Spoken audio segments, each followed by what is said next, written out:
Algunas me dijeron, puedes escribir de lo que quieras menos de Florentino Pérez. Una denuncia de Florentino Pérez me dijeron que acabaría con esa editorial. Una cuestión tan fundamental como la de las élites económicas, quién acapara el poder en este país, está bastante ausente en el debate público. Cómo se financian los medios de comunicación, cómo estos medios de comunicación están controlados por estos mismos oligarcas. Luego hablan de paguitas, pero ellos reciben pagazas del Estado español. Mercadona fue la empresa más subvencionada por el gobierno de Felipe González. Se acabó. Si esto lo hace delante de las cámaras, ¿cómo serán las cosas detrás de las cámaras? Está resucitando un viejo fantasma del mundo del fútbol, como serían los hooligans de ultraderecha. Se ha dejado que los nazis campen a sus anchas en el mundo del fútbol. Tenemos que hablar de ese poder del palco. ¿Crees que en la derecha manda más Feijóo o Florentino Pérez? Florentino Pérez no es que sea un hombre poderoso, es que es el poder en España. ¿Por qué García Ferreras no cae? Porque tiene la protección del mayor padrino que hay en el Estado español, que es Florentino Pérez. Hoy me acompaña, no obstante, el periodista y escritor Fonsi Loaiza, conocido por sus trabajos de investigación sobre las alcantarillas del poder. Hablaremos de su último libro, Oligarcas, los dueños de España, así como el papel que juega el mundo del fútbol como escenario de influencias y abusos. Desde los palcos del Bernabéu hasta los vestigios de la dictadura franquista, pasando por el machismo y la LGBTI-fobia que sigue respirándose en el fútbol. Hoy nos preguntaremos quiénes y cómo mandan realmente en España. Aprovecho para recordar que, no obstante, es un podcast autofinanciado que estamos sacando adelante en nuestro tiempo libre. Si entráis en apoya.furor.tv, a partir de €1 al mes podréis obtener beneficios como acceso anticipado a todos los episodios y ayudarnos a que esto siga creciendo. Ahora sí, empezamos. Fonsi Loaiza, muchísimas gracias por haber venido, por acompañarnos esta tarde en No Obstante. Hola, ¿qué tal? Un placer. Bueno, tú acabas de publicar el libro Oligarcas, los dueños de España. No es la primera vez que tratas este tipo de cuestiones. De hecho, ya en 2022 publicaste el libro Florentino Pérez, El poder del palco. Y algo que llama bastante la atención es que no hay muchos libros, no tantos como debería haber, como el tuyo. Y es algo bastante llamativo porque, claro, al final una cuestión tan fundamental como la de las élites económicas, ¿no? Quién ostenta y quién acapara el poder en este país y cuáles son los medios que emplea para perpetuarse, es una cuestión que tendría que estar mucho más presente y que, sin embargo, a veces parece que está bastante ausente en el debate público, salvo honrosas excepciones, ¿no? Y cuando la gente menciona nombres como el de Amancio Ortega, parece que es más bien para hablar de su supuesta filantropía o para promover el mito neoliberal del hombre hecho a sí mismo. ¿Por qué crees que pasa eso? Bueno, pues yo siempre rescato al trabajo de Rebeca Quintans, que pues lo que hizo fue explicar cómo actuaba Juan Carlos I y lo tuvo que hacer sin su nombre. Anteriormente, claro, en otros tiempos lo tuvo que hacer con seudónimo. No sé hasta qué punto para escribir una biografía no autorizada, por ejemplo, de Felipe VI, tendríamos que hacerlo todavía con seudónimos, ¿no? Y además, pues nos hemos enterado de muchas de las tramas de la Casa Real por medios de comunicación internacionales como de Telegraph, claro. Y hay una censura evidente. Por ejemplo, el último libro que he publicado ya ha sido censurado y lo han vetado en un gran almacén como el Corte Inglés por denunciar las tramas que tiene y los vínculos con la ultraderecha de Vox, cómo ha amañado contratos de la Guardia Civil, de uniformes de la Guardia Civil y de la Policía Nacional con entrada del Real Madrid, como Froilán y como Victoria Federica, nietos del ladrón y delincuente de Juan Carlos I, tenían tarjetas black para gastar sin límite en estos grandes almacenes. Pues por eso es muy complicado que claro, se publiquen estos libros, y por eso también esa valentía que ha tenido la editorial Acal para publicar este libro, porque por mi número de seguidores muchas editoriales me han pedido que escriba libros para ellas. Sin embargo, algunas me dijeron, puedes escribir de lo que quieras menos de Florentino Pérez. Algo curioso también y que porque es que una denuncia de Florentino Pérez me dijeron que acabaría con esa editorial. Ostras. Claro, bueno, pues eso responde a la pregunta también. Y algo bastante curioso que vemos es cómo se suele hablar en todo caso de oligarcas para referirse a las élites económicas de países rivales, ¿no? Solemos ver cómo se habla de los oligarcas rusos o en algunos casos de la burguesía catalana, pero es poco habitual ver a gente hablando de la oligarquía española. Desarróllanos un poco esto, ¿por qué crees que ocurre y por qué has elegido justamente esta palabra oligarcas y no otras? Claro, yo creo que cómo se financian los medios de comunicación, cómo estos medios de comunicación están controlados por estos mismos oligarcas, por eso nos venden el timo de la meritocracia, que ellos son todos emprendedores, que ellos son liberales, que ellos son pues unos hombres hechos a sí mismos, la mayoría de ellos son hombres, Amancio Ortega, Juan Roch, Florentino Pérez, Amancio Ortega, todo este tipo de hombres, ¿no?, que nos dicen que están hechos a sí mismos y esconden que realmente ellos son unos oligarcas del Estado español que reciben, luego hablan de paguitas, pero ellos reciben pagazas del Estado español, ellos son los que viven de la teta del Estado público, por ejemplo, con el cártel de las constructoras que se reparten las adjudicaciones de la obra pública y se las reparten y no ocurre nada, Acciona de los entrecanales, ACS de Florentino Pérez, Ferrovial de Rafael del Pino, se reparten toda la obra pública y no les ocurre nada. Mercadona de Juan Roch nos venden que ha conseguido un oligopolio de la alimentación en base a su buena labor. Sin embargo, si uno rebusca, la familia Roch ya era bastante potente durante el franquismo, uno busca en el boletín oficial del Estado y ya encuentra las vinculaciones en las adjudicaciones por parte de Franco a Cárnicas Roch, del padre de Juan Roch, o como sus vinculaciones con los partidos que ha habido en el gobierno, tanto el Partido Socialista Obrero Español como el Partido Popular. Juan Roch y Mercadona aparecen en la caja B del Partido Popular, ha financiado la Fundación FAES, o también pues su vinculación con el señor X, con Felipe González, tanto es así que Mercadona fue la empresa más subvencionada por el gobierno de Felipe González con los fondos europeos, con empleados parados que trabajaban para Mercadona gratis, pagados por el Estado, y así han construido su imperio, que es totalmente falaz, y no se habla de cómo son unos oligarcas y cómo todas estas grandes tramas de corrupción están ligadas a ellos. Bueno, en este sentido, en España podemos decir que la élite económica es prácticamente aristócrata, ¿no? Según un estudio reciente del Peterson Institute for International Economics, en España solo un 15,4% de las grandes fortunas son de fundadores de compañías, ¿no? Luego nos han hablado de eso, de que si el emprendimiento, que si la cultura del esfuerzo, que si la meritocracia.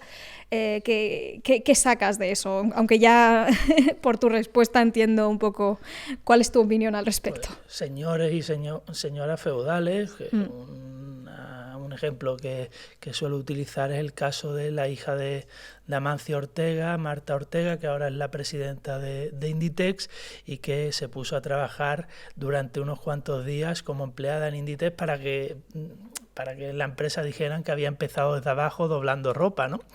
Sin embargo, lo que hizo al final fue como una especie de jefa infiltrada dentro de la empresa, y las propias trabajadoras, cuando estaba doblando ropa, se dieron cuenta de que ella no era una trabajadora sin más, sino que era la jefa, porque cuando estaba doblando la ropa, se dieron cuenta de que llevaba un Rolex que valía lo que todos los trabajos de ella durante años, ¿no? Y entonces pues esa falsa meritocracia, como pues viaja en jet privados y demás, mientras quiso vender que ella había empezado desde abajo cuando ha heredado la empresa de su padre, un padre que ha sido un esclavista, un explotador laboral. Amancio Ortega empezó explotando a las costureras gallegas de una forma pues sin ningún tipo de seguridad social, y a partir de ahí empezó a ganar mucha pasta Amancio Ortega. Sin embargo, cuando ya era rico, lo que hizo Amancio Ortega fue dejar tiradas a estas costureras gallegas, y lo que hizo fue, pues en esta sociedad de la externalización, llevarse las fábricas a Bangladesh, a donde fuera más barato, a Marruecos, y este oligarca nos venden luego, por si hace algún tipo de donación, que Amancio Ortega es muy solidario cuando tiene pues filiales en paraísos fiscales con su empresa Inditex. Bueno, también se ha hablado mucho, y tú mismo acabas de aludir a este hecho, de cómo muchas de las familias que fueron ricas durante el franquismo también lo son a día de hoy. Y claro, en este sentido, pienso en cómo, bueno, el periodista Mariano Sánchez Soler dijo: son ricos y poderosos por la gracia de Franco y la bendición de la democracia. Y yo te quería preguntar, ¿por qué crees que se ha tolerado y normalizado que tantísimas familias que obtuvieron su fortuna a través de y gracias a una dictadura sanguinaria, en muchos casos mediante trabajo esclavo, y que, bueno, no vamos a entrar también, o entramos también en el expolio, el robo y el saqueo que sufrieron muchísimas familias republicanas, claro, que de alguna forma no podríamos decir que una transición que hubiera sido verdaderamente justa habría expropiado o habría nacionalizado al menos parte de ese patrimonio? ¿Cómo hemos permitido que salgan impunes? Las mismas 100 familias franquistas que gobernaban el país las siguen gobernando. Esto es una frase de la examante de Juan Carlos I, Corina Larsen, a la que le pagábamos su estancia en España, y decía que estaba controlado en nuestro país por 100 familias. De esas 100 familias, la mayoría procede del franquismo y no se ha hecho absolutamente nada. Y yo creo que una clave de Bóveda para entender cómo han heredado esas empresas, cómo siguen las mismas familias, son los Borbones. La Casa Real es la clave de Bóveda para entender todas esas tramas de corrupción, y las nuevas tramas de corrupción que aparecen de nuevos conseguidores en torno al poder político y demás, también tienen que pasar siempre por una caja, y esa caja es la caja de los Borbones. Lo estamos viendo incluso con el nuevo caso de Víctor de Aldama, que incluso en los propios mensajes aludía que había tenido una reunión con Juan Carlos I, que hacía Víctor de Aldama en una reunión con Juan Carlos I, ¿no? Y además es una especie de cómo se hacen los negocios todavía en España, que ha cambiado muy poco. Los negocios se hacen, mira, Víctor de Aldama era presidente de un equipo de fútbol, del Zamora, ese poder que tienen los palcos de fútbol, por allí transitaba Koldo y demás, y además la organización de cacerías. Víctor de Aldama se dedicaba a organizar cacerías incluso con banderas franquistas, y además se llevaba muy bien con el otro ala del bipartidismo. Hay fotografías con Víctor de Aldama, con Ana Botella, con la familia del Partido Popular, y así es como nacen estos nuevos conseguidores en torno al poder político y a la Casa Real. Tenemos que hablar precisamente de ese poder del palco, del que también hablabas en tu libro de 2022. Claro, ese lugar especial del Bernabéu, podemos decir, es un espacio de poder desde el que se hace política y que acaba juntando a eso, a miembros del gobierno, a grandes empresarios, como decías, gentes del mundo de la comunicación, ¿no? de ese cuarto poder también. En fin, que es un lugar que si quieres ser alguien parece que tienes que hacerte una foto allí, ¿no? Te quería preguntar, tú que lo has estudiado en profundidad, ¿cómo ha conseguido adquirir ese estatus Florentino? Mira, la última fiesta de A3 Media de todos sus trabajadores y trabajadoras ha sido en el palco del Santiago Bernabéu, ¿no? Ya indica el poder que tiene Florentino Pérez, el Real Madrid, y en ese palco están la mayoría de directores de grandes periódicos, de medios de comunicación, y ahí es donde pues está el poder real. Florentino Pérez no es que sea un hombre poderoso, es que es el poder en España. Florentino Pérez ha financiado la fundación del Partido Socialista, ha financiado la fundación FAES de José María Aznar. Florentino Pérez pues aparece en todas las tramas de corrupción del Partido Popular, como la Caja B, como Gürtel, como Púnica. Sin embargo, nunca ha llamado a declarar como imputado, ¿no? Porque en ese mismo palco acuden jueces, acude el presidente de tribunales constitucionales, aparecen por allí pues abogadas generales del Estado que incluso han sido directivas del Real Madrid, que cuando tenía que hacer investigaciones a Cristiano Ronaldo bajó al vestuario a pedirle que le firmaran autógrafos para su hijo, ¿no? Pues ahí está el poder, y además también pues acuden todo tipo de ministros. Este año es cuando más ministros de un gobierno han acudido al palco de Santiago Bernabéu. Ni en los tiempos de José María Aznar y Zaplana acudían tantos ministros al palco de Santiago Bernabéu, y han sido 7 ministros del PSOE que han acudido este año con un partido del Real Madrid y Manchester City a rendir pleitesía a Florentino Pérez, y al final pues yo creo que lo vimos también incluso con la anterior alcaldía de Manuela Carmena, que llegó prometiendo que nunca iba a ir al palco del Santiago Bernabéu y acabó en el palco y acabó aprobando pues la Operación Chamartín, con esa fotografía con Florentino Pérez al lado y ese nuevo estadio, y está claro que al final pues Florentino Pérez acabó ganando con toda esta ola de nuevos gobiernos municipales, que al final pues la propia Manuela Carmena acudió a ese palco y pues aprobando operaciones urbanísticas en favor de este gran oligarca, y ahí se sientan pues todo tipo de periodistas, desde la izquierda a la derecha, como Jorge Bustos o Manuel Javois, que ha escrito también el himno del Real Madrid. Allí acuden todos los periodistas que quieren vivir de ese cuento del establishment y saben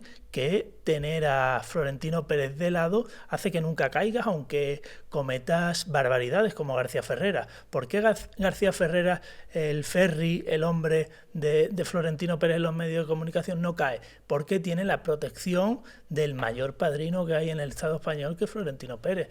Ferreras, cuando Florentino Pérez quiere dar el gran pelotazo urbanístico con la recalificación de la ciudad deportiva, el Real Madrid y demás, trabajaba en la cadena SER, Beta, la concejala del PSOE, que se oponía a ese pelotazo, y como premio pues acaba trabajando en Real Madrid Televisión, ¿no? Y gracias a ello pues Ferreras, a pesar de que dice muy burdo, pero yo voy con ello, puede seguir en antena por esa protección. Y además los audios de Florentino Pérez, la justicia española ha dictaminado que si uno pues los difunde estaría cometiendo un delito. Claro, dices que es el mayor padrino de España, pero en este sentido llama bastante la atención que la fortuna de Florentino Pérez, según la revista Forbes, ni siquiera se encuentre entre las 10 mayores fortunas de España en 2024, ¿no? Y sin embargo parece que es una figura omnipresente y omnipotente. Es decir, ¿por qué es más visible Florentino Pérez que otras fortunas, que otros oligarcas?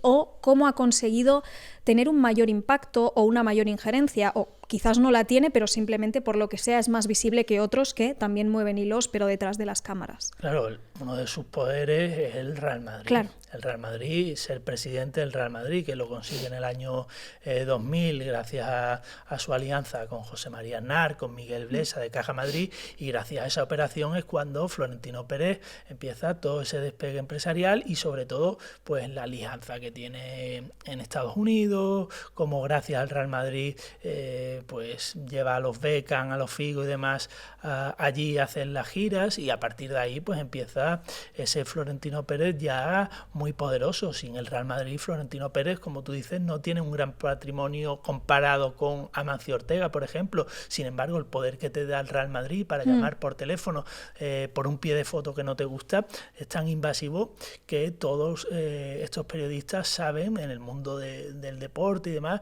el poder que tiene el Real Madrid de censurar a cualquiera, de también colocar a gente, ¿no? Que hemos visto cómo Florentino Pérez va colocando a gente de sindicatos como de comisiones obreras, sabe moverse muy bien de cómo pues la gente quiere que tener unas entradas gratis para ver a sus ídolos, también firmar unas camisetas, ¿no? Y al final, gracias a lo que es el Real Madrid como institución, Florentino Pérez se ha hecho tan poderoso, ¿no? Y de esas relaciones que tiene el Real Madrid con los grandes medios de comunicación, con el diario Marca, con otros diarios con mucho poder, que a pesar de los nuevos medios alternativos como Vosotras y demás, pero todavía el poder real sigue estando todavía en el papel, y ese caso pues el diario Marca, otros medios de comunicación deportivos tienen un poder tremendo. Todavía a día de hoy el diario más leído en este país sigue siendo el diario Marca, y era el único que leía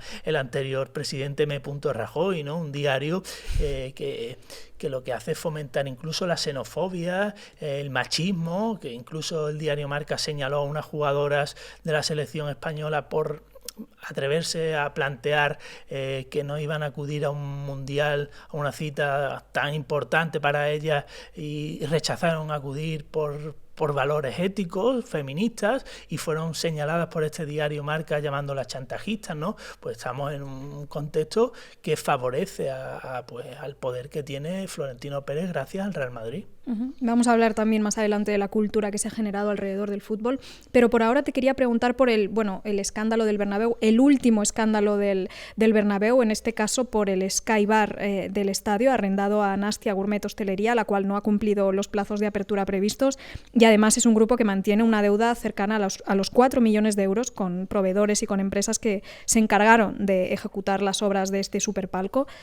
¿Cómo crees que acabará todo esto? Bueno, pues con total impunidad. A Florentino Pérez nunca le van a llamar a declarar como imputado, y eso lo sabe cualquiera. Por ejemplo, hace muy poquito un juez ha desprestigiado a las cajeras, incluso señalando a una exministra, diciendo Eloy Velasco, ¿no? Fue uno de los que en una de las tramas de corrupción del Partido Popular tuvo enfrente a Florentino Pérez como testigo de la trama púnica del Partido Popular. Bueno, este juez le preguntó a Florentino Pérez, Eloy Velasco, que si le habían pedido a Florentino Pérez dinero para financiar al Partido Popular, y Florentino Pérez le respondió como si fuera el capo de una mafia siciliana, básicamente, y le dijo: señor juez, me molesta su pregunta, si la gente me conoce no se atrevería ni a hacérmela, ¿no? Este Eloy Velasco, que es muy valiente con cajeras, con personas de la clase trabajadora, luego con Florentino Pérez se acobarda y no lo imputa con un caso de corrupción evidente, que era que Florentino Pérez pagó a la trama púnica 300.000 euros para que contrarrestar, y además con el papel de medios de comunicación falso, de cómo pagó 300.000 euros para contrarrestar información negativa del Real Madrid, en una trama que también estaba incluida Isabel Díaz Ayuso, que era una de las hacedoras de esa trama, con Alejandro de Pedro, que era el cabecilla, e inventaron un medio de comunicación falso del Real Madrid que se dedicaba a presionar árbitros, a contrarrestar toda la información negativa, e incluso llegaba a extorsionar a sus propios empleados para que pusieran a tal jugador o a otro a través de ruedas de prensa, que estaba un periodista de este medio de comunicación para hacer esas preguntas que le pedía Florentino Pérez. Este periodista luego acabó trabajando en OK Día de Eduardo Inda, que funciona de la misma forma. Estábamos hablando precisamente de medios de comunicación y bueno, aquí en No Obstante y en Furor TV nos preocupa bastante este denominado cuarto poder, ¿no? El poder mediático también como generador de marcos de sentido y subjetividades. Al final está bastante claro de dónde procede, por ejemplo, la preocupación por los ocupas o inquiocupas en sectores de la población, digamos, en la mayoría de la población, que al final tiene más papeletas de sufrir un desahucio que de que le entren en casa, ¿no? Sabemos perfectamente de dónde procede y, claro, siempre se habla de la importancia de eso, de tener una prensa libre e independiente para el buen funcionamiento y el saneamiento de una democracia, pero al final lo que vemos es que las grandes fortunas y las grandes corporaciones invierten muchísimo dinero en esos medios de comunicación.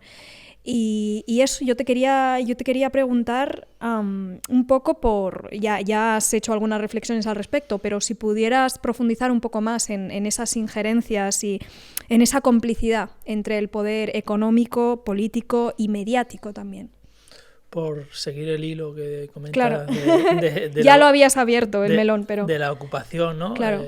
Esa alarma social falsa que crearon esos medios de comunicación, cómo aparecían los Dani Esteve de Desocupa, esos matones fascistas en programas como Ana Rosa Quintana, cómo incluso esos propios periodistas son grandes especuladores, como Carlos Herrera de la COPE en Andalucía es uno de los mayores especuladores, Ana Rosa patrocinados por empresas que venden alarmas de seguridad, claro. Exacto, Securitas Direct, pero además Securitas Direct está controlada por una de las familias franquistas, que es la de los Marc. Volviendo a lo que decíamos antes, claro. Total, y además eso, que así fue una de las que financió el golpe y es la que saca beneficio de generar esa alarma social, que yo creo que de momento, gracias a las luchas que ha habido en las calles, ya incluso los medios de comunicación han tenido que dar un paso atrás, porque se ha puesto en el centro el problema de acceder a una vivienda digna y ha sido gracias a la gente en Canarias, en Barcelona, en Madrid, en Málaga, que han salido a las calles en defensa del derecho a la vivienda digna, y ya incluso les da un poco de vergüenza sacar a personajes tan nocivos como Dani Esteve, que incluso me ha presentado denuncias por llamarle neonazi y ultraderechista, ¿no? A mí cuando me llaman comunista no voy poniendo denuncias, ¿no? Claro, sí, bueno, ya era hora de que les entrara un poco de pudor, también te digo, pero claro, por mucho que las redes sociales hayan hasta cierto punto facilitado la difusión de, bueno, sí, de canales y de medios alternativos, de perfiles como el tuyo, de programas como este, claro, al final, queramos o no, acaban siendo relativamente marginales o acaban encontrándose en desventaja respecto a los medios mainstream, generalistas, ¿no? Entonces, una pregunta que te hago un poco abierta, pero se la hago un poco a todos los que venís aquí, es ¿cómo podemos dar la batalla contra quienes tienen a su disposición ese capital y esas herramientas, ¿no? de las grandes fortunas, de las grandes élites, ¿no? Cuando al final estamos aquí haciéndolo todo un poco con 4 palos nosotros? Bueno, seguir en la brecha, seguir luchando, pues sacando más libros, haciendo más programas como hacéis vosotras. Yo creo que esa es la única forma.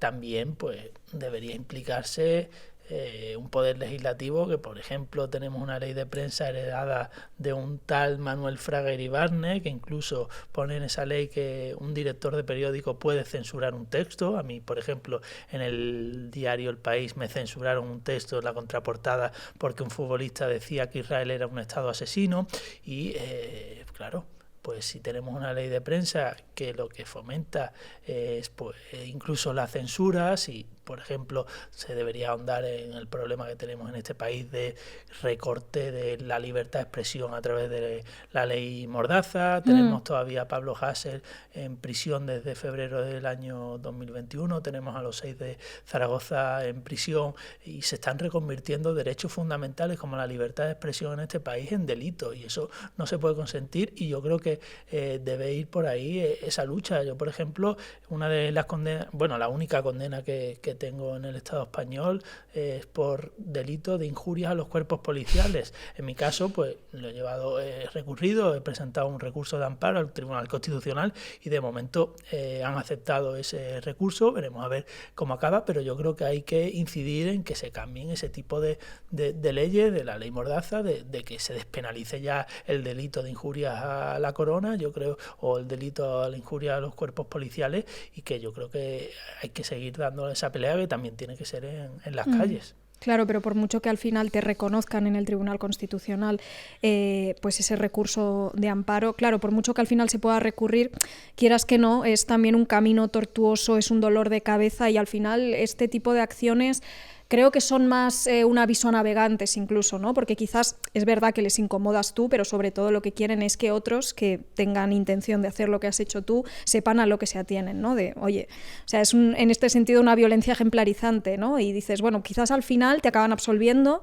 y quizás al final no tienes que pagar, no tienes que, quiero decir, no se te absuelve, pero todo ese camino que te has tenido que comer de papeleo, de abogados, el tiempo y la energía también que te ha quitado, eso también al final es violencia. Sí, total, es agotador, es verdad, pero y lo que tú comentas, ¿no? De cómo este tipo de caza de brujas lo que busca es autocensurar a otras personas, ¿no? Porque claro, es verdad que Pablo Hasél no va a cambiar, su rap no va a cambiar, va a seguir haciendo spoilers de lo que hace la Casa Real. Sin embargo, ha conseguido a lo mejor que otra persona que en sus redes sociales puede un día decir pensar que los ladrones, que los Borbones son unos ladrones, igual se lo calla, igual no lo pone, ¿no? Porque ve que Pablo Hasél lleva más de 3 años en prisión por denunciar esto. Y ahora te voy a hacer una pregunta un poco menos abierta y un poco más yendo al grano. ¿Crees que en la derecha manda más Feijóo o Florentino Pérez? Bueno, Florentino Pérez lamentablemente no solo en la no manda solo en la derecha, sino que manda también en una parte de la izquierda, y sobre todo después de la gran trama de corrupción que hubo en la Comunidad de Madrid, que se llama Tamallazo, y está claro que detrás de ese tamallazo había unos intereses inmobiliarios muy importantes que incluso Florentino Pérez le llega a decir, según los libros, el anterior libro que sacaron sobre Florentino Pérez del periodista Juan Carlos Escudier, que dice Florentino Pérez a Rafael Simancas, le dice que sepas que en el PSOE mando yo más que tú, ¿no? Y entonces, si estamos con una persona que no solo manda a la derecha, sino que manda en una parte de la izquierda, pues está un hombre muy poderoso. Y además eso, que Florentino Pérez se lleva tan bien con Feijóo como con Isabel Díaz Ayuso en ese tema. De momento no se ha decidido, porque es que se lleva estupendamente bien con los dos. Incluso en la caja B del Partido Popular, que para entenderla también está en Galicia, pues aparece un pago de 1 millón de euros de la empresa de Florentino Pérez a la caja B del Partido Popular en Galicia. E incluso si uno hace el Camino de Santiago, a mí no me gusta, pero al que le guste ese tipo de actividades, pues verá que incluso los albergues de Galicia del Camino de Santiago están privatizados a Florentino Pérez. Y en Madrid, pues que contar con todo el proceso que se hizo a partir de ese tamallazo con Esperanza Aguirre, y que después lo han pagado las madrileñas y los madrileños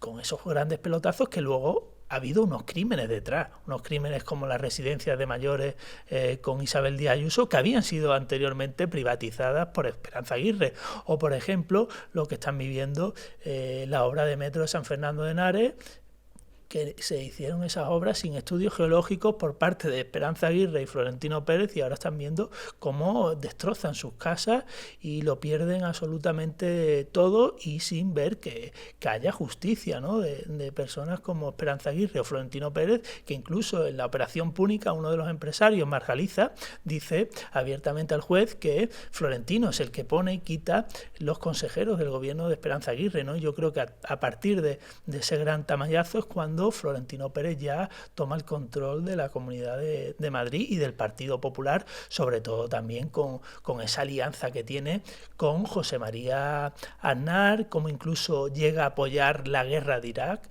como hubo unos madridistas valientes que incluso sacaron pancartas en contra de la guerra en el Santiago Bernabéu, y Florentino Pérez dio la orden de retirar las pancartas en contra de la guerra de Irak. Y después Florentino Pérez, después de apoyar esa guerra, la empresa de Florentino Pérez fue la primera adjudicataria de la reconstrucción de Irán, ¿no? De esa alianza con José María Aznar, y cómo siguen pues en el palco, y cómo José María Aznar pues incluso llegan a vetar a un periodista en televisión española como José María García, que no es alguien como yo, que puedo sonar como un radical de izquierdas y demás, sino que José María García en ese momento era una persona con mucha influencia. Incluso yo estoy en sus antípodas ideológicas, es verdad que es valiente y demás, pero está claro que es de derechas, ¿no? Pues incluso alguien de derechas que denuncia eso en televisión española, esa entrevista fue censurada, está en YouTube y demás, pero ese día fue censurada.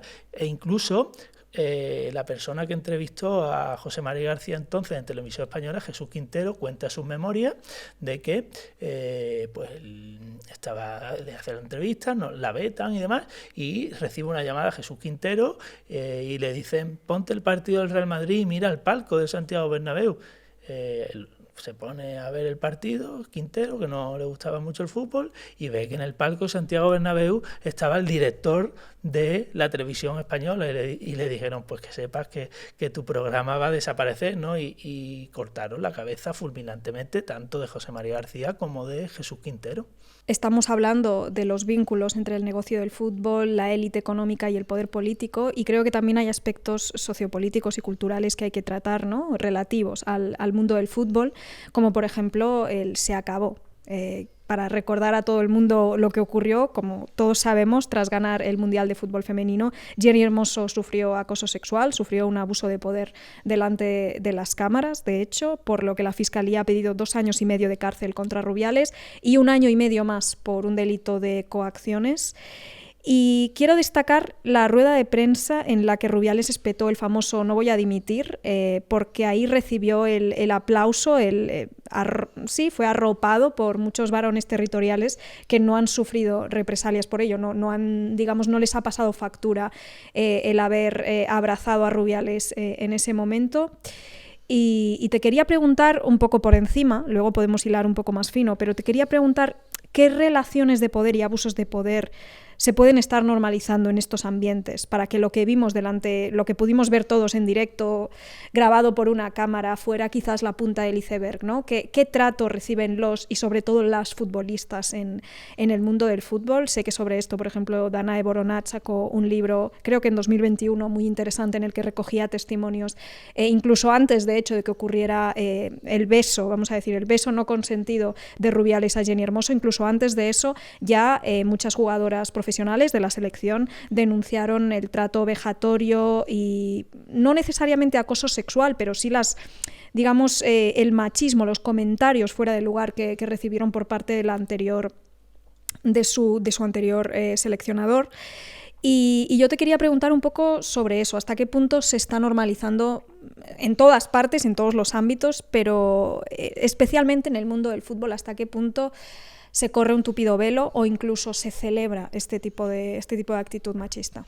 El machismo y la homofobia en el campo de fútbol parece como el lugar donde aflora con mayor impunidad, y además ellas lo han sufrido denunciándolo anteriormente, porque eso ya, como tú dices, fue la punta del iceberg. Ellas venían denunciándolo antes, se organizaron, dijeron que no iban a acudir incluso al Mundial, y no solo hay que poner en valor que ganaron ese Mundial, sino es que hubo jugadoras que incluso en el mejor momento de su carrera deportiva renunciaron a ir a ese Mundial. Patrick Guijarro, Claudia Pina, Mapi León, jugadoras las mejores del mundo, que decidieron no acudir a ese Mundial por defender sus principios éticos, por defender... Objeción de conciencia. Claro, sí. Ella... Lamentablemente es verdad que el tiempo pues le acabó dando la razón a las jugadoras de cómo eran estos personajes machirulos de Rubiales y de Bilda, pero sí que es verdad que ellas nos dicen, ahora en el capitalismo despiadado, que nos dice tú tienes que hacer tu lucha individual, lucha por tu cuenta. Yo creo que ellas fueron todo lo contrario, hicieron una lucha colectiva genial, piña, sí. y eso, que dieron la batalla desde el principio, incluso con esos ataques de la propia prensa deportiva y además por los propios comentarios que reciben las jugadoras, ¿no? Es como el odio machista las ataca de forma tremenda. El caso de Aitana Bonmatí, Alessia Putellas, que son jugadoras que, por ejemplo, defienden los derechos LGTBI, que defienden los derechos de los migrantes. Aitana Bonmatí, una jugadora que siempre está pues denunciando todo tipo de cuestiones que le parecen injustas, que sacó cuando celebró un título Welcome Refugees, una jugadora que cuando recibe el Balón de Oro es atacada por españolistas porque habla en su idioma materno, el catalán, y lo defiende. Y yo creo que ellas representan todo lo contrario de ese mundo del fútbol masculino de millonarios prematuros, que incluso los jugadores de la selección de fútbol masculina las dejaron de lado. Y fue algo que no se puede explicar, es despreciable, ¿no? De la falta de compañerismo con las jugadoras de la selección, como incluso el capitán de la selección, Dani Carvajal, dijo que él iba a defender la presunción de inocencia de Luis Rubiales, ¿no? Pero qué presunción de inocencia si lo vimos todos en directo. Claro, sí, es así. Ellos tienen esa desvergüenza de pues ponerse de lado siempre de los que mandan, y ellas al contrario, ellas de señalar a los corruptos, de señalar también a todo el sistema clientelar de la Federación de Fútbol, porque no se quedaron solo con Rubiales, sino que también estaban sus cooperadores necesarios, los que presionaban, los que estaban detrás amparando todo eso, ¿no? Que al final ellas lo que hicieron es señalar al gran capo de esa corrupción, pero todo este sistema clientelar que había para que el machismo pues fuera ya que lo intentaban normalizar de todo, claro. Denunciaban de que incluso llegaban a decirle que cuando tenían las concentraciones que tenían que tener las habitaciones abiertas por si hacían algo, ¿no? Despreciables comentarios que recibían por parte de los que dirigían la federación.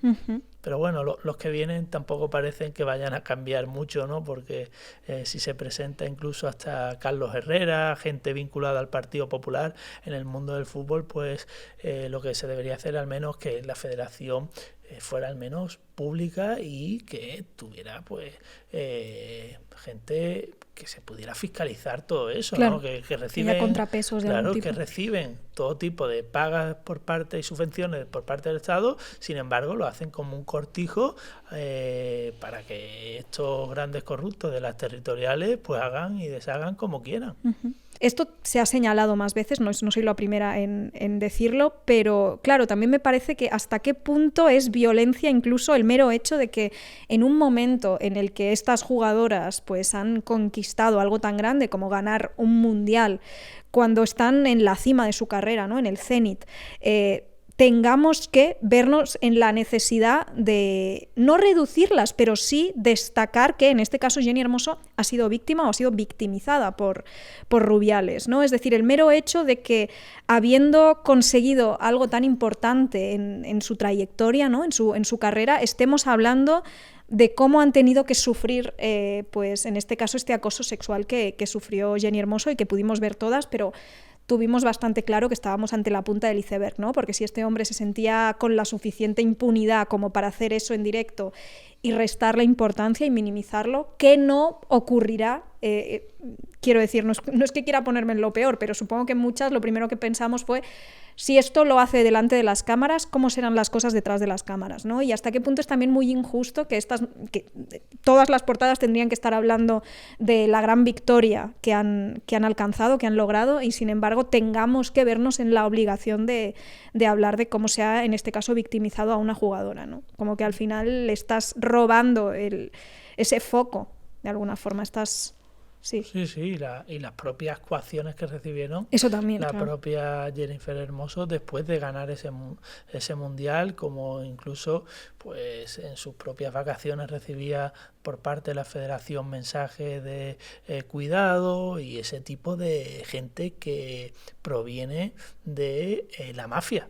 En el fútbol lo que hay también es una organización criminal, ¿no? Por eso yo creo que es muy importante señalar los vínculos que tienen estos delincuentes, de dónde proceden, cómo actúan, y por ello yo creo que en el caso de las jugadoras hicieron piña entre ellas y al final al menos hicieron caer a Luis Rubiales. Es verdad que con gente que llegó a aplaudir su mensaje, ¿no? De cuando no iba a dimitir y demás, que todavía siguen a pesar de ello, que incluso el seleccionador de fútbol masculino, Luis de la Fuente, también lo aplaudió, luego se disculpó medianamente como pudo ahí en un discurso sin ton ni son, pero o la propia seleccionadora que está actualmente también estaba ese día aplaudiendo a Luis Rubiales, de cómo nadie se atrevía dentro de esa institución a denunciarlo, salvo esta jugadora, ¿no? La valentía ha sido increíble y en comparación con los futbolistas, pues qué decir. Uh-huh. Vemos, como señalas también, que el problema no tiene que ver con manzanas podridas, pero ni siquiera tiene únicamente que ver con los pactos de silencio y con la complicidad entre agresores y entre quienes amparan a estos agresores en las altas esferas, sino también al final con una cultura instalada también entre los forofos que normaliza, que minimiza y que celebra este tipo de actitudes, ¿no? Y esto también lo hemos visto de forma sangrante con el caso de Dani Alves, ¿no? Que incluso ha tenido que ingresar en prisión por cometer una agresión sexual y aún así sigue recibiendo muchísimo apoyo por parte de la afición. Entonces, sí, es un poco una pregunta que ya te he hecho, pero la reformulo un poco. ¿Por qué crees que estábamos hablando antes más del mundo del fútbol y quizás nos referíamos a sus protagonistas, pero también entre la afición. ¿Por qué parece que esas actitudes machistas y que esa normalización de la vejación de las mujeres, de los abusos de poder, se encontraría exacerbada quizás en esos espacios, ¿no? En este caso entre los aficionados al fútbol? Porque quiero decir, es algo transversal y es algo que está en todas partes, pero ¿por qué parece que esto se agrava especialmente en el caso del fútbol? Yo creo que se ha dejado que los nazis campen a sus anchas en el mundo del fútbol. Ese hervidero fascista, ultraderechista, machista estaba muy localizado en el mundo del fútbol. Ahora brota ya en esta ola reaccionaria, pero estaba protegido y amparado por los delincuentes de los palcos que protegían a estos neonazis que, pues, en el caso de incluso el Frente Atlético con asesinatos como el hincha Aitor Zabaleta o Jimmy, ¿no? Protegidos por todos los que dirigen estos clubes, ¿no? Y ahí es donde pues estaba incubando esa serpiente del fascismo, del machismo, de la homofobia, del racismo, ¿no? Que hablamos del machismo en las gradas, pero también el caso del racismo, de como jugadores pues ven que se les insulta en todos los estadios sin casi una actuación para acabar con estos grupos neonazis, sino que se les protege. E incluso el propio presidente de la Liga de Fútbol Profesional, Javier Tebas, procede de Fuerza Nueva, de la ultraderecha en la transición, y yo creo que también es muy importante señalar cómo estos dirigentes del fútbol, muchos de ellos proceden de Fuerza Nueva, de que no se pudieron colocar como políticos porque Fuerza Nueva no entró en las instituciones, sin embargo entró en las instituciones por el fútbol, como Del Nido, como Tebas, como Lorenzo Sanz del Real Madrid y todo este tipo de gente de la ultraderecha, a pesar de que no encontraron representación política a través de Fuerza Nueva porque no fueron elegidos, se encontraron que su paraíso era el mundo del fútbol y que encima iban a poder hacer todo tipo de tramas para enriquecerse y para encima lavar su imagen de fascistas, ¿no? Porque el caso de Javier Tebas sigue pues como presidente y además con unas actuaciones deliberadamente en contra de aficionados de izquierdas como Bucaneros, como aficionados del Sevilla, de Osasuna, del Cádiz. Incluso el único partido que en España se ha parado es porque los aficionados antifascistas del Rayo Vallecano cantaron nazi a un nazi, ¿no? Pues entonces estamos en un mundo del fútbol y sobre todo en España que ha protegido a estos nazis porque la mayoría de sus dirigentes provienen de la ultraderecha y del fascismo. Uh-huh. También tenemos que abrir el melón de la LGTBI-fobia en el mundo del fútbol, antes has aludido a ello, ¿no? Pero más allá incluso de que se puedan vertir insultos como maricón y cosas por el estilo, es bastante llamativa la forma en la que, al menos en el fútbol femenino, parece que no hay tantos reparos en reconocerse abiertamente lesbiana o bisexual. No significa que luego esto no acarree violencia y ciertos comentarios, evidentemente, y también incluso por parte de los propios seleccionadores, como decías antes, también ha habido comentarios y actitudes lesbófobas y LGTBI-fóbicas en general, pero sí que es verdad que las propias jugadoras no tienen, digamos, tanto reparo a la hora de reconocer su identidad y su orientación sexual,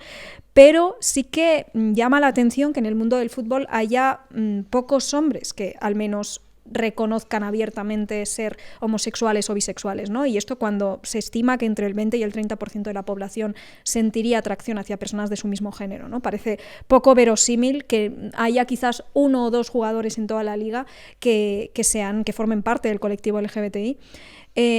Un poco volvemos a lo mismo de antes, pero ¿por qué parece que se ha convertido el fútbol en una especie de último bastión de esta virilidad heterosexual hegemónica? ¿Por qué se ha convertido en un refugio para sí, para las actitudes más rancias. ¿Y crees que eso tiene también bastante que ver con que haya este recelo, esta actitud reacia a reconocer abiertamente la propia sexualidad? Sí, como esos propios dirigentes Claro.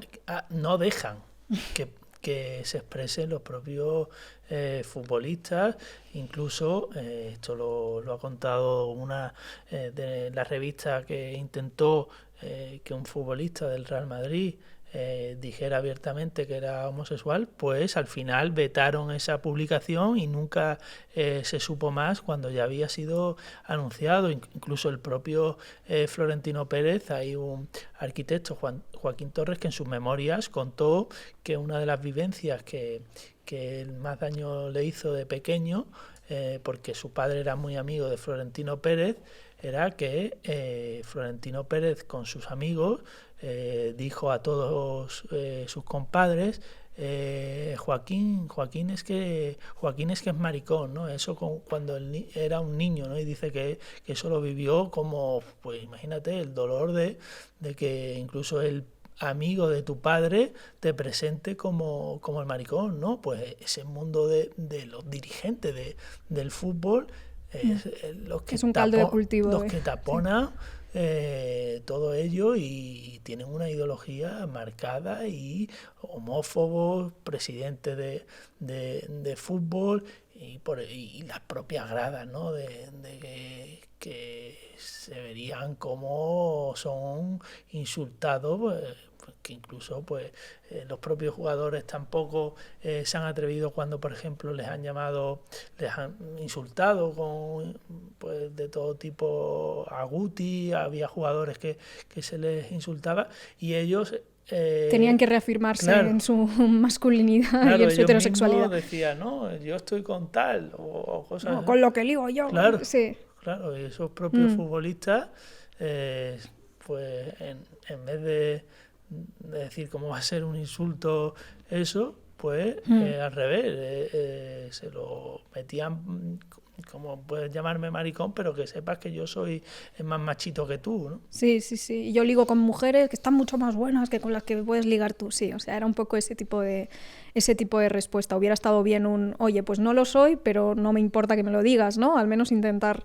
contrarrestar, no validar el lugar desde el que se te está insultando, ¿no?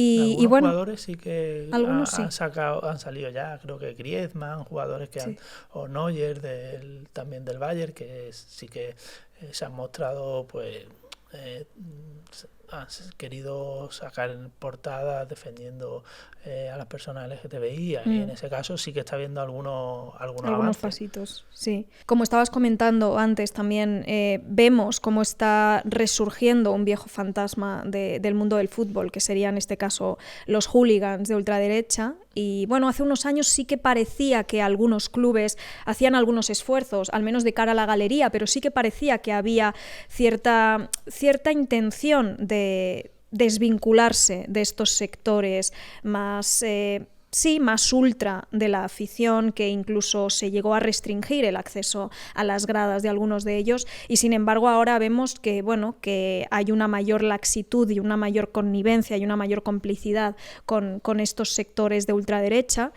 Más o menos las razones ya nos has dejado bastante claro antes cuáles podrían ser, pero yo te quería también preguntar qué podemos hacer al respecto. Es decir, ¿hay algo que podamos hacer para que no se extienda, digamos, esta tendencia cada vez más ultra entre la afición y entre los forofos del fútbol?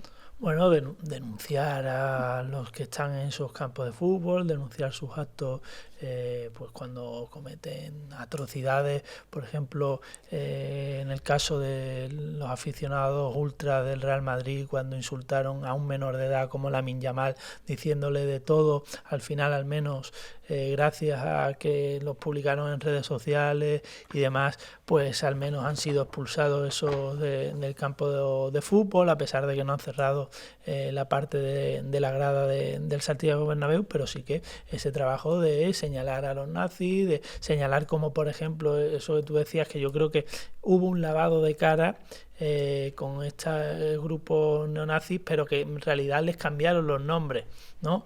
Es verdad que Ultrasur, por ejemplo, no está ya dentro del Real Madrid, pero aparecían gente como Carlos Clara, que pues viene de todo ese mundo ultra neonazi y es el líder de la grada fans, y en ese momento yo creo que decidieron pues lavar esa imagen, y por ejemplo hubo periodistas que estaban a favor de intentar cambiar esa, pues decir que ya no eran nazis, ¿no? De la noche a la mañana, estos ultras que estaban ahí no eran nazis, ¿no? Como por ejemplo el caso de Ochaíta, que era una persona que se dedicaba a hacer todo tipo de insultos xenófobos en los campos, que incluso atacó con una navaja a jugadores del Barça de baloncesto, que se dedicaba, pues, esto, el del Ku Klux Klan dentro del Real Madrid. Y le hicieron incluso un reportaje en el diario El Mundo firmado por Manuel Javois diciendo que ya había dejado de ser nazi, porque en ese momento Florentino Pérez estaba preparando la grada fans del Real Madrid, y ese trabajo se hizo a través de los medios de comunicación diciendo que ya habían dejado de ser nazis, y en cuanto han podido, pues ya se ha visto cómo vuelven a sacar ese tipo de, incluso de banderas fascistas, insultos de todo tipo en celebraciones, por ejemplo, del Real Madrid, ataques, por ejemplo, a Begoña Gómez, la mujer de Pedro Sánchez, por parte de esos aficionados ultraderechistas, con insultos tránfobos, machistas contra ella, que se han escuchado en celebraciones, de Begoño no tiene coño incluso, ¿no? De todo tipo de insultos, y eso que al final parece que la policía, ¿no? Ese lema de quiéreme como la policía quiere a los nazis, pues se ve evidente con este tipo de casos, de que pueden incluso pues hacer todo tipo de insultos, de atacar a futbolistas, y con pues el amparo del Real Madrid también. Uh-huh. Estamos llegando ya al final de esta entrevista, de este episodio, y tenemos ahora una nueva sección que hemos inaugurado hace poco, creo que fue hace 3 episodios más o menos, donde son los miembros de nuestro Patreon quienes hacen las preguntas. En este caso, la verdad es que las preguntas que hemos seleccionado son incisivas, son sesudas, son incómodas. Vas a ver, empiezo por la que quizás es un poquito más sencilla, por la que pueda responder, aunque tampoco lo es mucho, pero va un poco más al grano, que sería: ¿cómo articularías una ley de medios? Complicado. Claro, que no se acabe convirtiendo en un arma de doble filo, ojo. Claro, pero por ejemplo, yo creo que hay ejemplos, por ejemplo, el caso de Ecuador. Yo creo que revisar cómo se hizo en Ecuador, Rafael Correa hizo una potente forma de atajar esos problemas, y por eso los medios de comunicación se le atacó tanto a Rafael Correa en Ecuador, de hacer medios comunitarios, de más importancia de las televisiones públicas, del control de las televisiones privadas, ¿no? Es una vergüenza que estén controladas por fondos buitres, por bancos, que estén financiadas por estos grandes oligarcas que son los que controlan. Por ejemplo, yo creo que cuando empezó la gran privatización y demás, y sobre todo esa aparición de las televisiones privadas, es cuando empieza todo el negocio en España de las empresas poniendo la pasta y esos intereses para sacar partido. Y por ejemplo, me dio por mirar quiénes eran los accionistas fundadores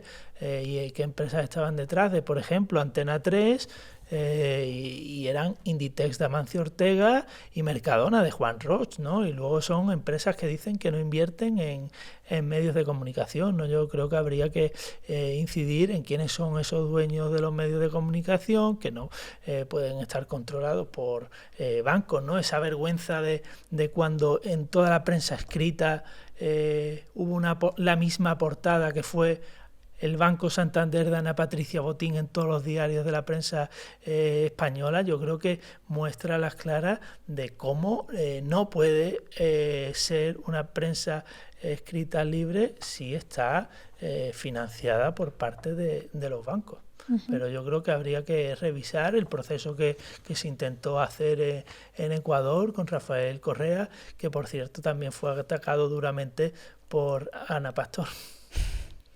Otra pregunta también bastante incisiva que te hacen es: ¿hasta qué punto crees que merece la pena adoptar una comunicación agresiva para contestar a las cuentas de la manosfera? ¿Has reflexionado sobre ello y sobre el riesgo de que se acabe convirtiendo esa dinámica en cuentas de nicho que no generan nada propositivo? La verdad es que esta es una reflexión bastante habitual en las entrevistas que hacemos, en estos episodios que, bueno, entrevistas / coloquio en algunos casos, porque es verdad que en este caso te he dejado hablar más a ti, pero algunas veces yo acabo siendo también interlocutora que ocupa bastante espacio.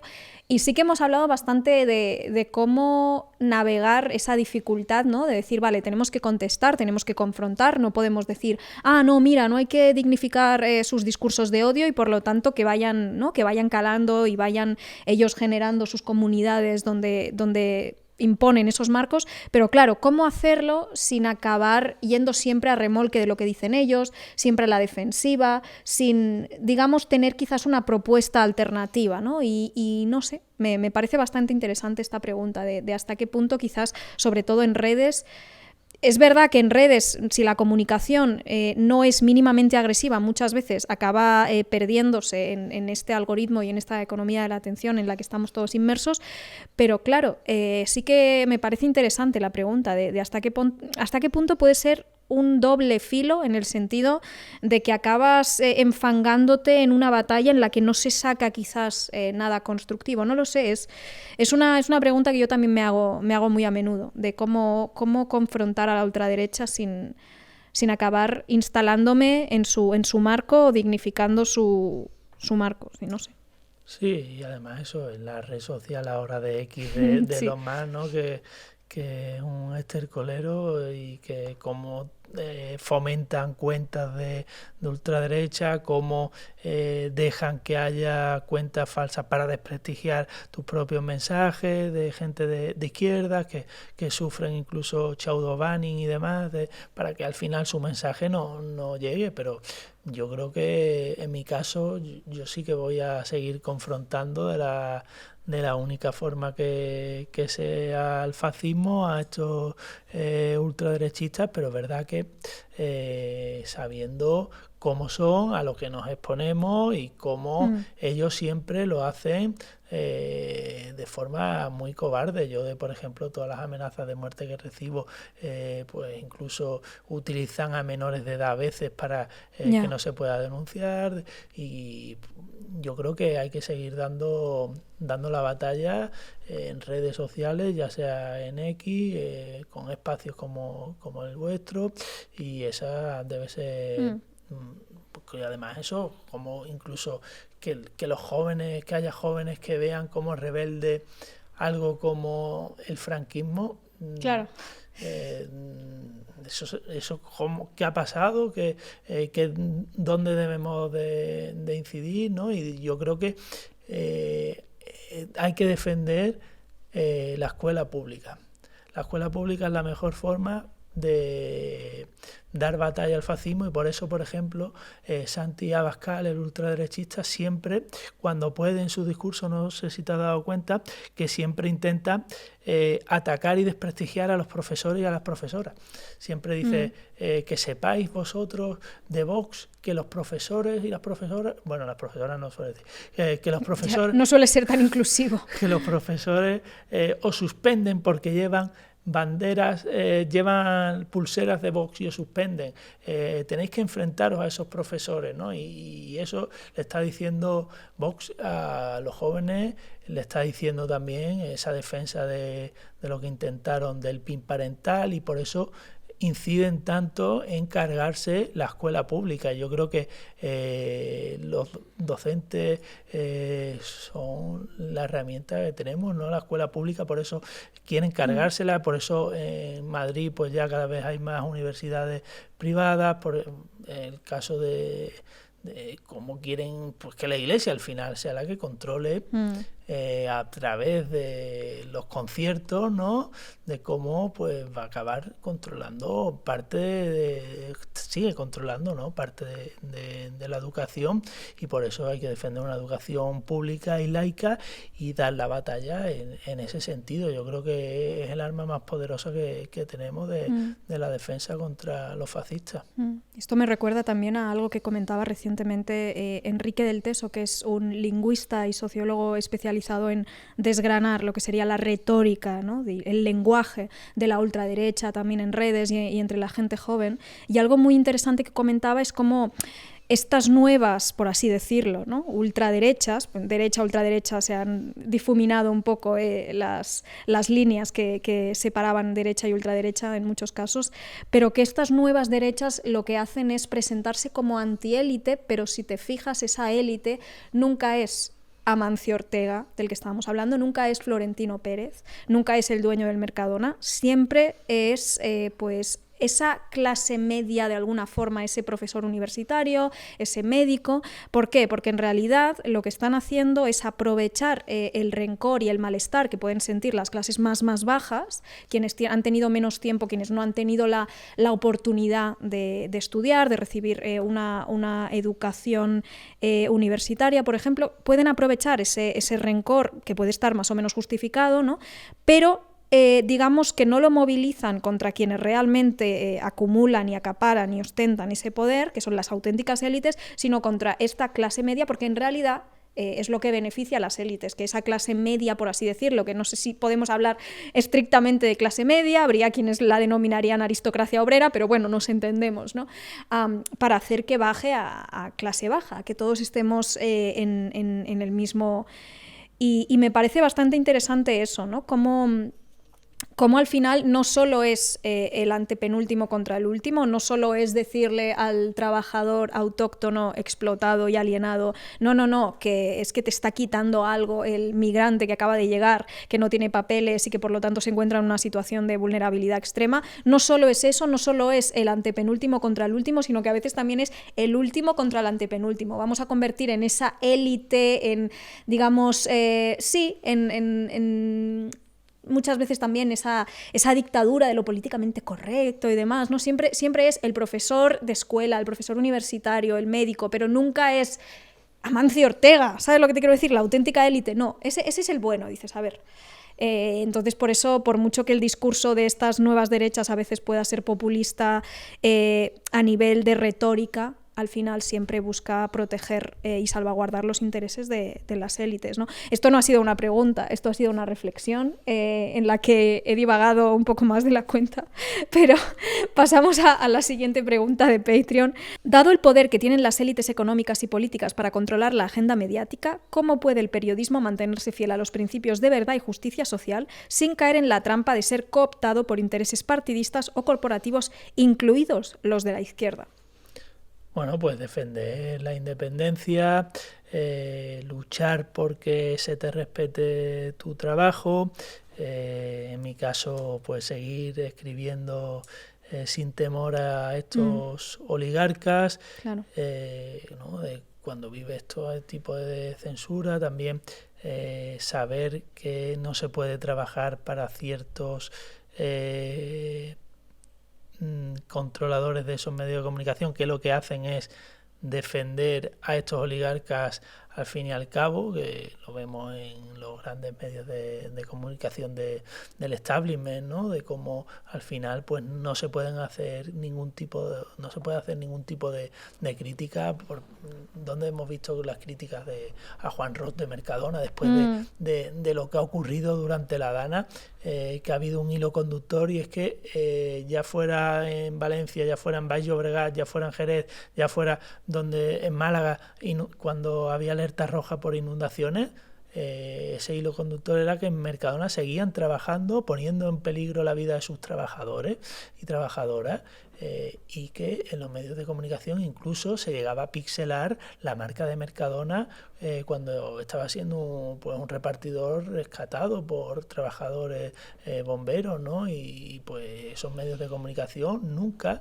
van a querer sacar las miserias de gente como Juan Ros, que es un terrorista patronal, que es una persona que cuando tiene un micrófono delante se ve el tipo como es, ¿no? Que incluso cuando hubo una persona que acudió a recriminarle lo que había pasado durante la Dana, de que había puesto en peligro a uno de sus trabajadores, él respondió que era todo mentira, que se tenía que ir a la puta calle. Básicamente le dijo, a la puta calle de aquí de Mercadona, ¿no? Y ese es el Juan Ros real, que no te muestran los medios de comunicación. El Juan Ros que te muestra es como el de Amancio Ortega, que dona, no sé cuánto, pero es todo mentira. El Juan Ros es cuando, por ejemplo, le pusieron un micrófono en la maratón que organiza y dijo que la sociedad debía ser como una maratón, que cada uno llegara hasta donde puede, que eso es la sociedad que él quiere y no como los funcionarios públicos que están atornillados en sus puestos viviendo casi del cuento, llegó a decir, ¿no? Y fueron trabajadores públicos, bomberos, los que acabaron rescatando a un trabajador de Mercadona que él puso en peligro, ¿no? Y esas prácticas pues que hacen en su empresa que nunca aparecen en los grandes medios de comunicación. A mí me contaba para el libro con un compañero que me dijo que en lo peor de la crisis estafa de 2008, el propio Mercadona obligaba a sus trabajadores a tirar lejía en la comida a punto de caducar para que personas sin hogar no pudieran pues cogerla, ¿no? Y uno de ellos me contó que se negó a tirar lejía en la comida a punto de caducar y fue despedido por ello, ¿no? Así responden en Mercadona, y esto en los grandes medios de comunicación no se va a contar nunca, porque Mercadona tiene una influencia increíble, como ocurre absolutamente igual con Inditex de Amancio Ortega, que a día de hoy es el mayor rentista del mundo. Nadie tiene mayor patrimonio inmobiliario personal que él. Claro, combatir también quizás la precariedad en el mundillo audiovisual, ¿no? Para garantizar esa mayor autonomía de los periodistas, porque claro, si eres un freelance al que le van pagando 50 o 100 euros por artículo, quizás vas a estar más predispuesto a quitar una frase, porque igual de esos 100 euros de más o de menos depende que llegues o no a fin de mes, ¿no? Esos contratos basura también. Creo que, no sé si estarás de acuerdo, pero que en muchos sentidos el periodismo se ha entendido como una especie de profesión de prestigio que te confiere un cierto estatus al otorgarte una cierta visibilidad, y por lo tanto muchas veces no se han organizado los periodistas entre sí, entendiendo que realmente se encuentran en una posición, económicamente hablando, muchas veces bastante precaria, ¿no? Mientras que sí que vemos que quizás operadores de cámara o personas que también están muy precarizados, pero les vemos como con más predisposición a organizarse, a sindicarse, mientras que a veces el freelance como que va un poco más por su cuenta. Hay un cierto individualismo que igual también haría falta combatir. No sé si estás de acuerdo. Totalmente de acuerdo, que hace falta el sindicalismo también.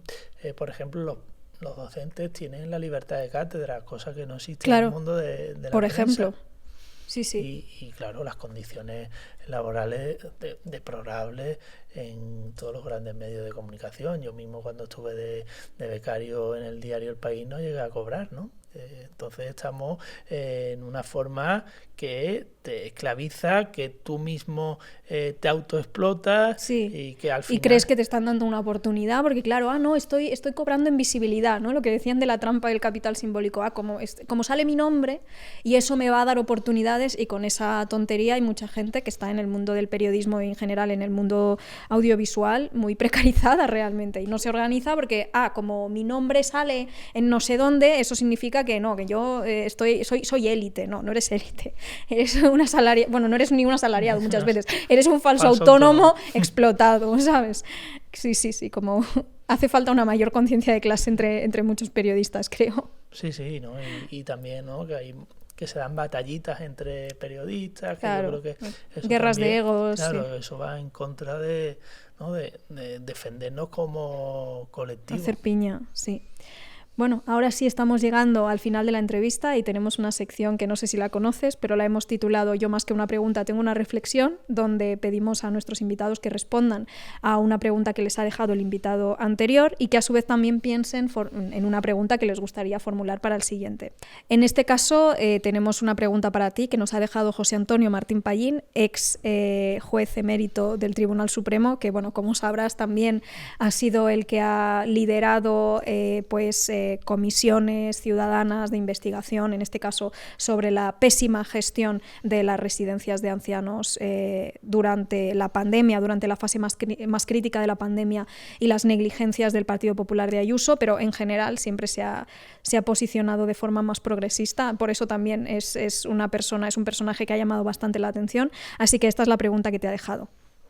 Sería interesante, pero ya lo habrá escrito, si piensa que la justicia está reaccionando contra la prepotencia de Florentino, que puede hacer lo que le da la gana. Hasta ahora le hemos paralizado el parking.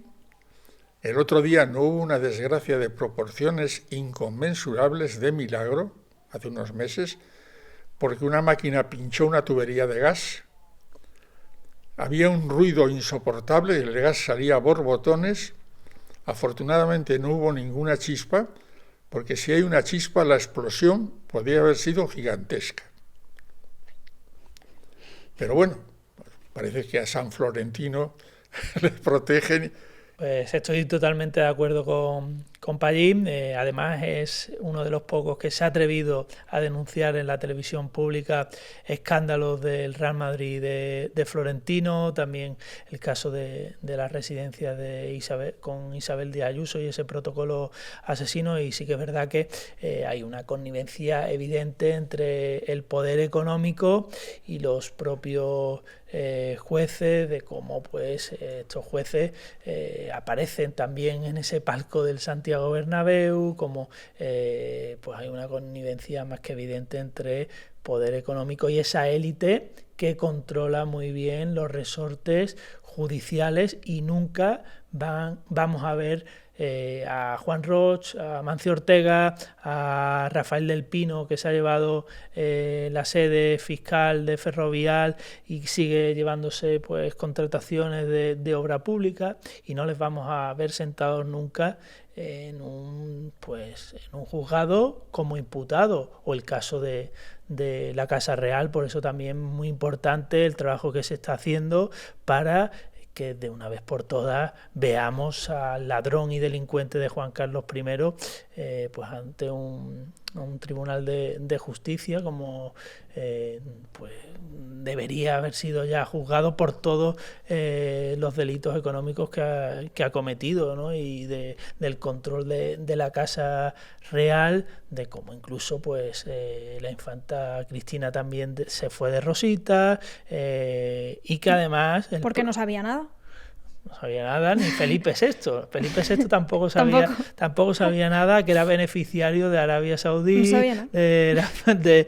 ¿No? Y contar también de Felipe VI, de todo lo que está viviendo con la Dana, que yo creo que estamos viviendo una forma de 23F encubierto, de lavado de cara de la Casa Real de Felipe VI, con una tragedia.